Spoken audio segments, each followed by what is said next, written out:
Imagine this is the spring of 1940. This hillside to the south of Vernon probably looked a lot like it does today, a vast windswept grassland only ever used in the summer really to train military cadets on horseback. But in the summer of 1940, Canada realizes it's going to have to go to war. As a result of the declaration of war, we had to train the troops, and Vernon became the location for one of those Army bases. There was nothing here. Suddenly, things had to change. Those regimental drill halls, capable of holding 1,000 men, had to be built. And beyond them, the barracks, the administration, the cook shacks, all of this had to be built, and it was in a very short period of time. Tonight on Okanagan Pioneers and Places, Howard Hisdall, the historian for the BC Dragoons, tells us the history of the Vernon Army Camp and the effect it had on the city of Vernon.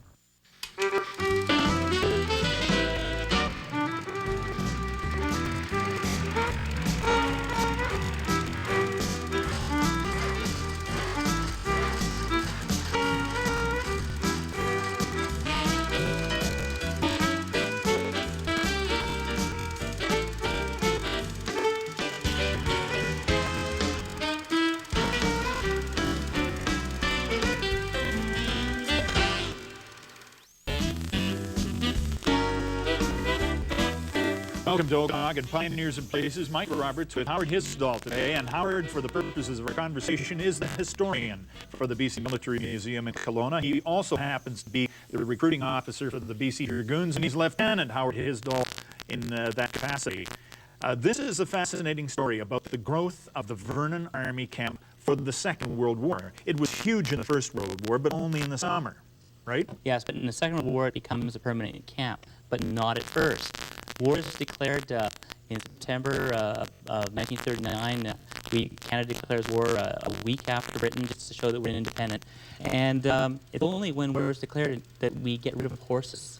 Because initially we have horses in the Canadian Army right up to September 1939. This film, which is just a treasure in itself, shows some of the horses in their military tactics. And the man aboard this horse is an important person for us to know now and maybe for future reference. Yes, that dashing young cavalry captain on the Black Stallion is Captain Angle, Captain Harry Angle, eventually to become Lieutenant Colonel Angle and command the British Columbia Dragoons in Italy and Holland, and then after the war to become Brigadier General Harry Angle and to command the first UN mission of the Kashmir between India and Pakistan, and he dies there in 1950, the first Canadian soldier to die in an overseas mission and the highest ranking one.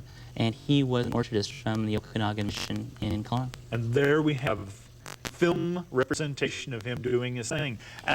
Pretty soon, I guess 1939, what was the general attitude of Canadians, even though they waited a nice little amount of time before they too declared war?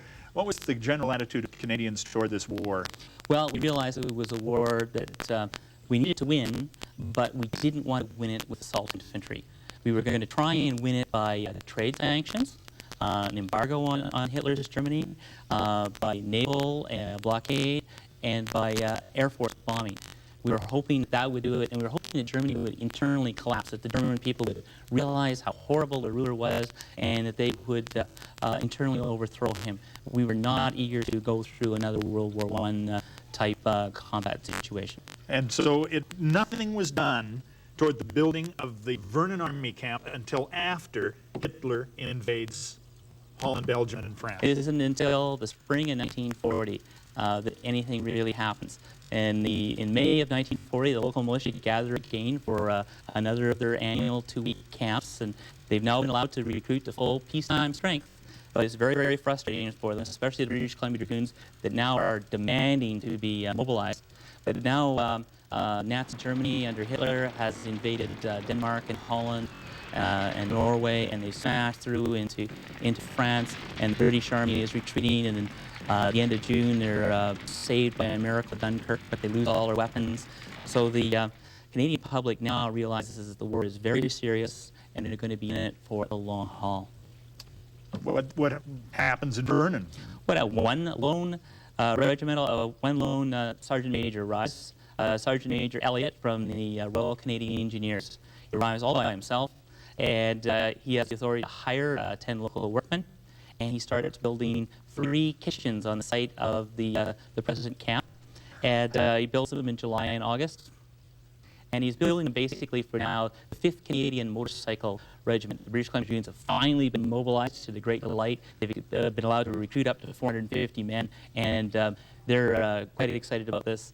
And but now the camp starts to get built. He builds 3 kitchens at first, but then very quickly after that, he's given orders, like when, August? August yeah, of 40? The end of August 1940.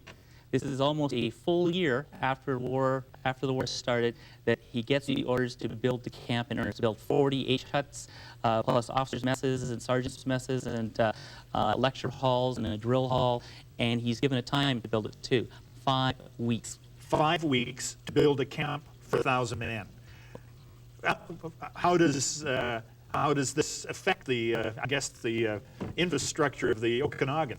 Well, first off, Sergeant Major Elliott seems to be completely unflappable. It's business as usual with him. He now hires 450, eventually 550 men, all the available carpenters, not just in Vernon, but the whole valley.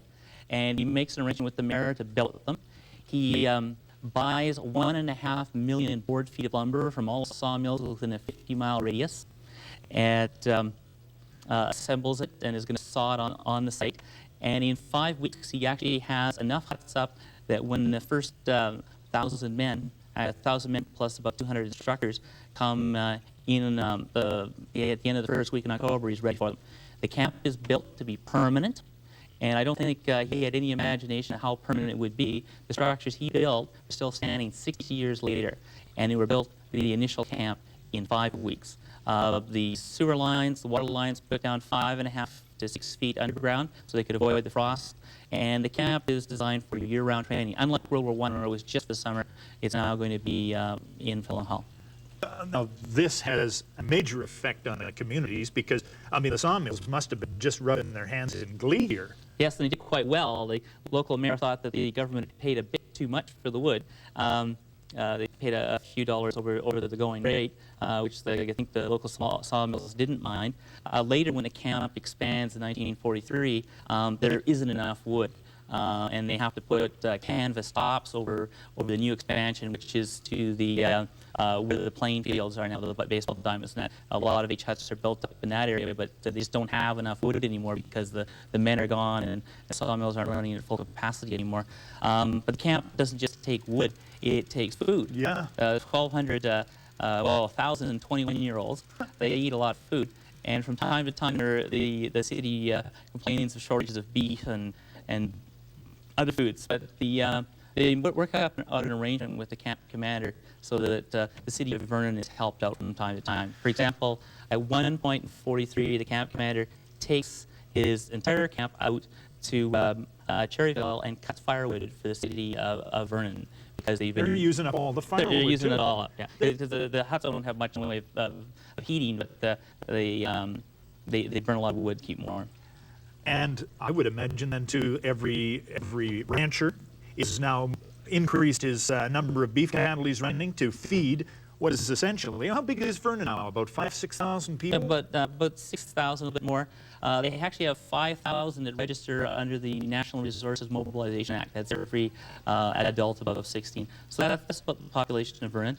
The Vernon people welcome the camp.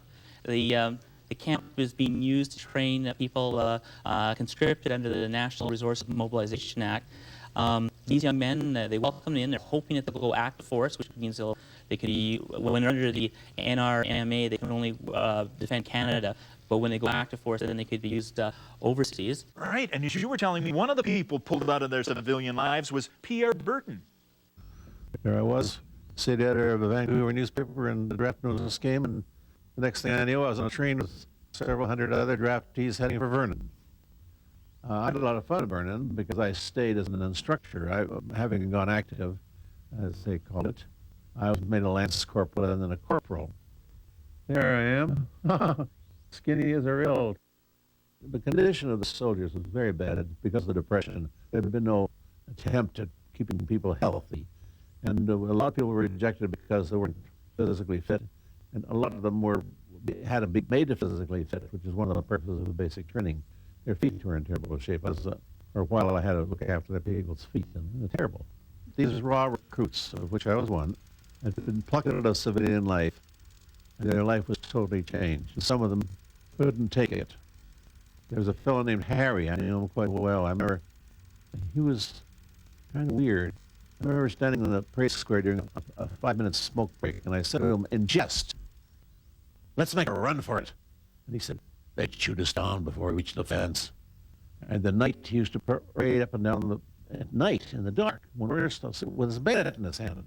Pretty dangerous. And one day, as we were marching up a hill, he flung himself under the wheels, giant wheels of a Coca-Cola truck, which stopped so quickly that his life was saved, but he was paranoid and he was taken away. So Pierre Burton has a Vernon component of the history. I want to take a break here because everybody in town gets involved, and we're going to find out how that happens right after this break. Don't go away.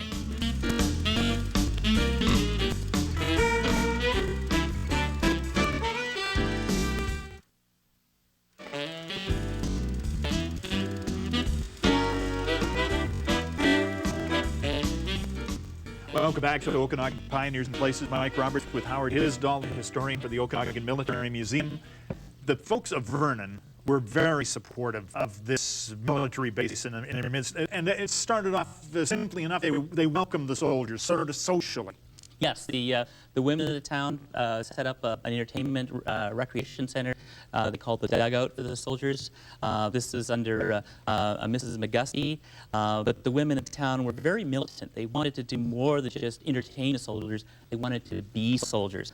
The manpower of Vernon had an over 50% volunteer rate. But the women as well wanted to join in the Canadian Army. But they weren't allowed to. No, they weren't allowed to. But they made their own uniforms. They trained. They wanted to be something more than just nurses. Or they were nurses at the local military hospital. But they wanted to help out. Actually, in the Army, there were a lot of jobs that women could do in offices and in supply units and driving vehicles and that. So they form up. They are even inspected by the Governor General. And finally, it isn't until 1942 when the British government says, well, you're not going to let the Canadian women join the Canadian Army. How about letting them join the British Army? That the Canadians see the light and let women join.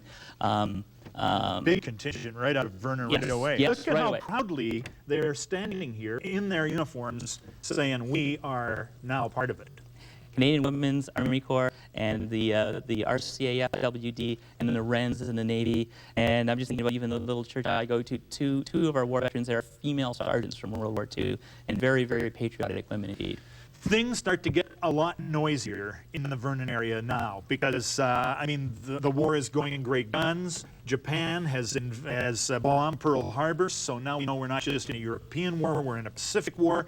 And military equipment begins working in here, and artillery, mortars, bombs. Things like Bren gun carriers first come to Vernon in 1942.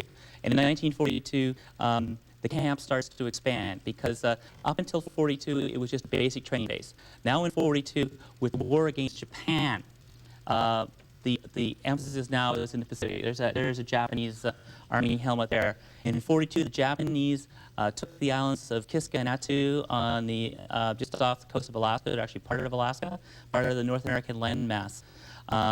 So the idea is we now got to fight the Japanese.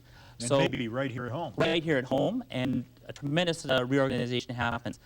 Two infantry divisions are formed in British Columbia. The 8th, centered around Prince Rupert and Prince George, to defend the Prince Rupert area. And the 6th Infantry Division formed around Victoria, Vancouver, with its reserve brigade in Vernon. Vernon is now going to be the final reserve. They'll keep a brigade here, and they can either be shipped north or south by railway, depending on where the Japanese land.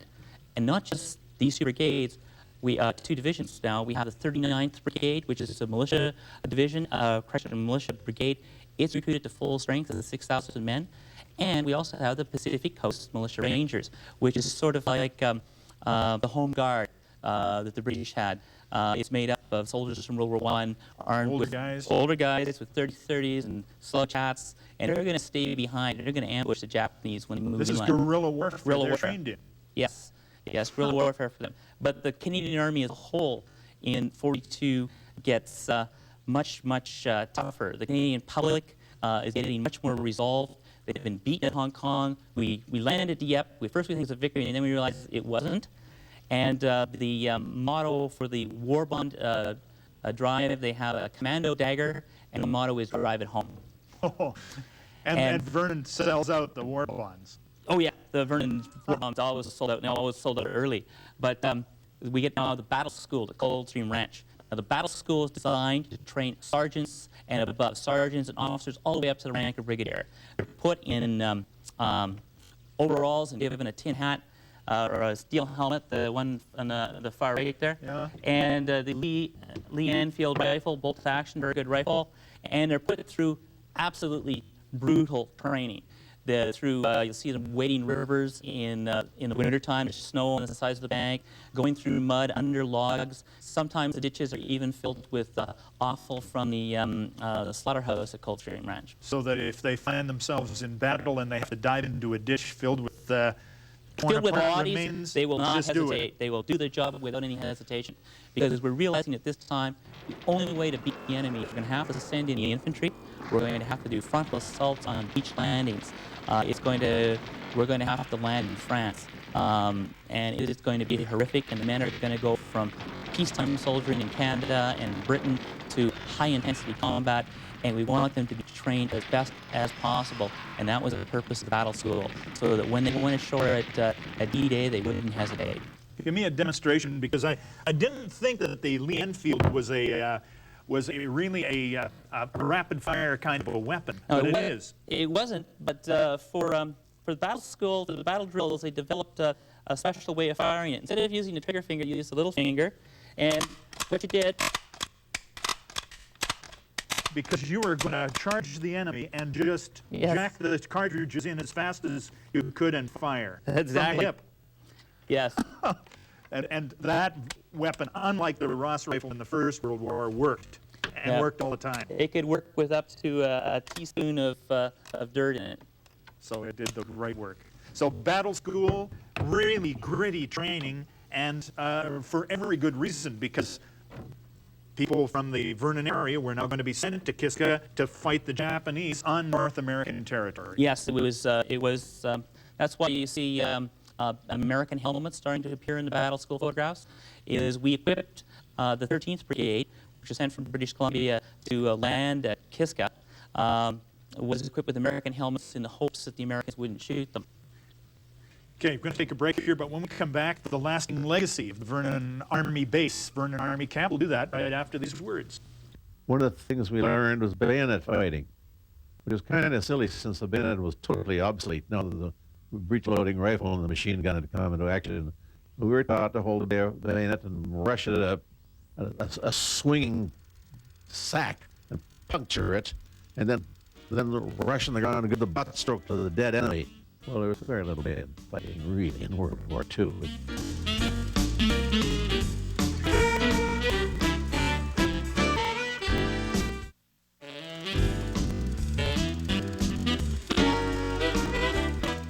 Welcome back to Okanagan Pioneers and Places. Mike Roberts with Howard Hisdahl talking about the Vernon Army Camp and its lasting legacy. And look at these babies. That is what kind of a mortar, Howard? That's a PIAT. It's designed for anti-tank. It's an infantry anti-tank weapon. Look at this. That's a 3-inch mortar round, and this is a 2-inch mortar round. Now these make a big hole in the ground and anything that happens to be around them. Yes. How many would you say were fired off in the course of training from 1940 to 1945 in that Vernon area? Probably thousands. And the real problem was they're not just fired off in one place. They did live fire training all over the place.